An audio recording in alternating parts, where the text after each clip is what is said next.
saya Fatia Sastra Lutfi dengan NIM 2301749 dengan Prodi Sastra Indonesia, Departemen Bahasa dan Sastra Indonesia dan Daerah, Fakultas Bahasa dan Seni, Universitas Negeri Padang.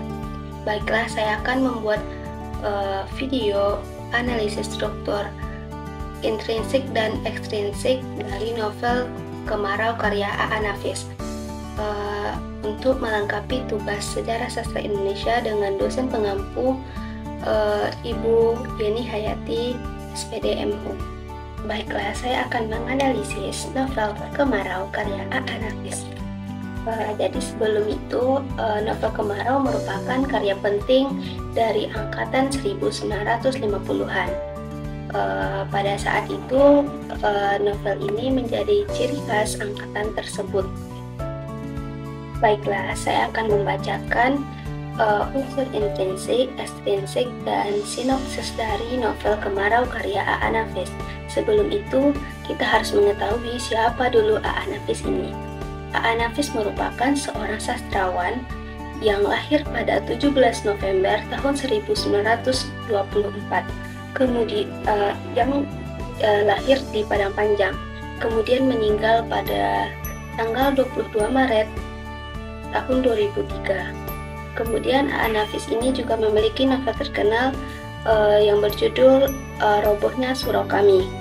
Kemudian pada tahun 1963 A.A. Nafis menerbitkan novel Kemarau yang menceritakan tentang perjuangan atau usaha seseorang untuk merubah nasib. Dalam novel ini, Nafis berusaha untuk menekankan kepada masyarakat bahwa kehidupan ini bukan sekedar menuruti hal-hal yang pada zaman dahulu. Jadi di masyarakat ini, di suatu kampung ini memiliki pola pikir bahwa semua rezeki dan serta takdir sudah diatur oleh Allah dan tidak mau berusaha. Kemudian pada kampung ini mata pencarian masyarakat adalah sebagai petani. Pada saat itu kejadian adalah musim kemarau yang dimana padi-padi sangat kering. Kemudian Sultan Duano ini memberikan masukan serta amanat kepada masyarakat untuk mengairi sawah mereka. Kemudian dapat pertentangan sehingga Sultan Duano ini mengalami banyak tantangan untuk melakukan keinginannya untuk merubah kampung tersebut. Kemudian dalam perjuangannya untuk mengubah pola pikir masyarakat kampung itu, Sultan Duano banyak mengalami permasalahan, mulai dari bertemunya Sultan Duano dengan Gundam, serta banyaknya permasalahan-permasalahan yang terjadi di masyarakat tersebut. Pada novel A.A. Nafis ini juga menceritakan bagaimana tidak bolehnya menikah dengan saudara kandung, yaitu kejadian peristiwa yang terjadi di mana anak kandung Sultan Duano ini menikahi saudara kandungnya sendiri yang merupakan hasil dari kawin cerainya Sultan Duano ini dengan seorang wanita bernama Iyah di Surabaya. Sultan Duano merupakan bukan dari latar belakang orang baik. Sultan Duano ini merupakan seorang pemuda yang kehilangan arah, yang kemudian dia sering kawin cerai, kemudian dia menelantarkan anaknya dan pergi ke suatu kampung untuk belajar ilmu dan meratapi dirinya. Kemudian di kampung tersebut Sultan Duano bertemu dengan seseorang anak yang mirip dengan anaknya yang bernama Misri. Kemudian dia merasa simpati dan ingin menolong anak tersebut. Anak tersebut bernama Acin. Jadi Acin ini merupakan anak dari seorang janda di kampung tersebut yang bernama Gundam. yang kemudian setelah pendekatan Sultan Duano dengan Acin ini banyak menimbulkan permasalahan di kalangan masyarakat. Kemudian Sultan Duano ini menjadi perbincangan di lapau-lapau di kampung tersebut. Sultan Duano sangat menyayangi Acin karena pada saat Sultan Duano ini melihat Acin, adanya rasa bersalah terhadap anak kandungnya yang bernama Misri. Kemudian Sultan Duano ini menganggap Acin sebagai anaknya untuk mengobati hatinya yang sedang kesepian. Akhir cerita, Sultan Duano ini berkunjung ke rumah Iyah di Surabaya. Kemudian dia mengetahui bahwa anaknya Misri dan Iyah sudah melakukan kawin persaudaraan, yaitu kawin Ines, yang kemudian terungkapnya tentang perkawinan tersebut. Akhir endingnya mereka sama-sama berpisah dan lebih mematuhi aturan Allah. Baiklah, lanjut pada unsur intrinsik pada novel Kemarau karya A. Nafis.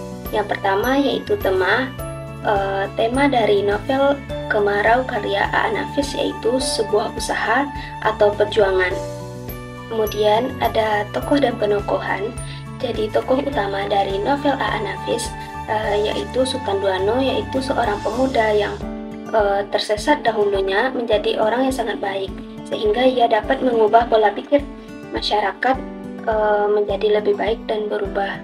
Kemudian ada Acin, yaitu anak dari seorang janda yang bernama Gundam, yang bersifat baik dan tolong-menolong, sehingga Sultan Duano ini menganggap Acin tersebut sebagai anaknya sendiri. Kemudian ada Saniyah. Saniyah itu seorang janda yang sangat tergila-gila kepada Sultan Duano yang menyebabkan permasalahan besar. Dia bersikap iri hati terhadap Gumam. Kemudian ada Guman. Gumam itu tersebut yaitu janda dari seorang anak bernama Acin tersebut. Jadi Gundam ini memiliki sifat baik hati dan membuat Sultan Duano itu terpikat terhadap caranya yang sangat tenang. Setelah itu ada Haji Tambijo, seorang mamak dari Sultan Duano ini yang mengubah pola pikir Sultan Duano menjadi lebih baik, yang mengajari Sultan Duano ini kepada arti-arti kehidupan. Kemudian ada Misri. Misri ini anak kandung dari Sultan Duano dengan istri pertamanya. Kemudian ada Iyah, istri dari Sultan Duano yang ditelantarkannya. Kemudian ada beberapa tokoh dalam novel tersebut, yaitu Wali Nagari, Sultan Caniago, Uwa Limah, kemudian ada Rajo Budi, kemudian ada Kutas, Uwa Bilek, Mangkoto, Datuk Maninjun. Kemudian masih banyak tokoh-tokoh yang ditulis namanya di novel tersebut. Kemudian ada latar terbagi menjadi 3, yaitu latar tempat, latar waktu, dan latar suasana. Latar tempat pada novel Kemarau karya A. Nafis yaitu di ladang, di sawah, di rumah Gundam, kemudian di surau. Yang di surau ini banyak melakukan peristiwa-peristiwa yang terjadi di surau. Kemudian ada latar waktu. Latar waktu pada novel Kemarau karya A. Nafis yaitu pada masa awal-awal kemerdekaan serta pada musim kemarau. Kemudian ada latar suasana. Latar suasana yaitu menegangkan saat Acin jatuh sakit kemudian disuruh rujuk ke Bukit Tinggi. Kemudian ada latar suasana menyedihkan di mana Sultan Duano ini menolak Gundam untuk bertamu ke rumah Gundam. Kemudian ada alur yang digunakan pada novel Kemarau karya A. Nafis yaitu alur maju, yang dimana dimulai dengan perjuangan Sultan Duano ini untuk mengubah pola pikir masyarakat di kampung tersebut, sehingga akhirnya masyarakat di kampung tersebut terkena hatinya dan melakukan apa yang disuruh oleh Sultan Duano ini. Kemudian ada sudut pandang. Sudut pandang yang dipakai pada novel Kemarau karya A.A. Nafis ini merupakan sudut pandang orang ketiga serba tahu.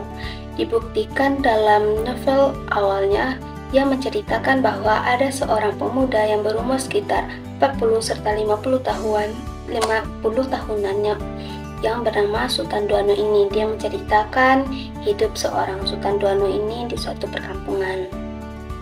Kemudian ada gaya bahasa. Gaya bahasa yang dipakai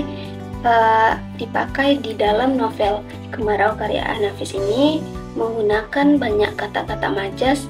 Kemudian ada penggunaan kata bahasa daerah, yaitu bahasa Minang, yang salah satunya itu panggilan ete dan wali nagari. Kemudian terakhir ada amanat. Jadi amanat dari novel Kemarau karya A.A. Nafis ini yaitu jangan pernah berjudi dengan nasib. Kemudian apa yang terjadi di bumi ini merupakan takdir dari Allah. Jadi kita tidak boleh menerka atau mencaci Allah terhadap takdir yang telah ditetapkannya. Kemudian sebelum melakukan sesuatu, kita harus berpikir terlebih dahulu apa dampak dari yang kita kerjakan tersebut. Kemudian ada unsur ekstrinsik dari novel Kemarau karya A.A. Nafis, yaitu pertama subjektif pengarang. Jadi subjektif pengarang membuat novel Kemarau karya A.A. Nafis ini, yaitu bagaimana dia mengkritik bahwa pola pikir masyarakat kampung itu terhadap perantauan ke daerah-daerah yang berkembang. Kemudian dia mengkritik adanya suatu tradisi-tradisi yang tidak berguna, yang kemudian adanya suatu kawin antara persaudaraan. Kemudian ada realitas objektif, yaitu yang sebenar-benarnya terjadi. Sebenarnya di dunia ini sudah banyak persoalan-persoalan tentang pemikiran-pemikiran masyarakat kampung terhadap perantauan atau merantau. Kemudian adanya pemikiran untuk kawin persaudaraan yang dilakukan diam-diam atau kawin cerai terhadap pola pikir masyarakat terlebih dahulu. Kemudian ada nilai yang terkandung dalam novel Kemarau karya A.A. Nafis ini. Yang pertama nilai agama. Nilai agama terletak pada bagaimana A.A. Nafis ini melakukan pengajian serta diskusi di surau terhadap tradisi-tradisi yang tidak disukai oleh Allah Subhanahu wa Ta'ala. Kemudian ada nilai sosial, bagaimana Sultan Duano ini membantu masyarakat di desa tersebut. Kemudian ada biografi singkat tentang penulis, yaitu A.A. Nafis. A.A. Nafis dilahirkan di Padang Panjang, Sumatera Barat pada tanggal 17 November 1924. Kemudian dia menamatkan pendidikan di perguruan INS Kayu Tanam. Kemudian sejak tahun 1969 menjadi ketua Yayasan Rumah Pendidikan INS Kayu Tanam. Ia pun pernah menjadi Kepala Bagian Kesenian Jawatan Kebudayaan Provinsi Sumatera Barat pada tahun 1955 sampai 1957. Kemudian pemimpin redaksi Harian Semangat di Padang pada tahun 1971 sampai 1972.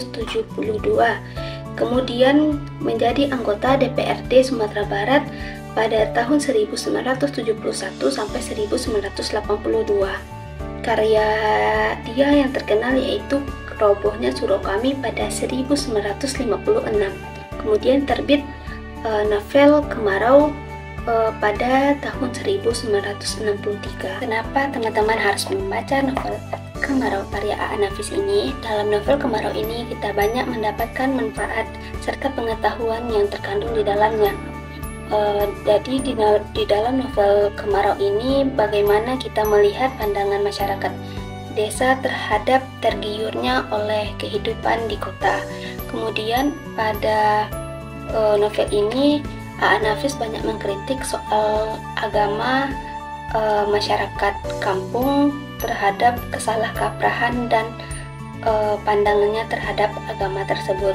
Kemudian di dalam novel ini teman-teman juga dapat mendapatkan bagaimana perjuangan seorang yang dulunya berdosa dan seorang yang dulunya sangat jauh dengan Allah kemudian bisa mendekatkan diri kepada Allah. Baiklah, sekian pembacaan unsur intrinsik dan ekstrinsik pada novel Kemarau karya Nafis dari saya. Sebab itu saya akan undur diri. Dadah, terima kasih.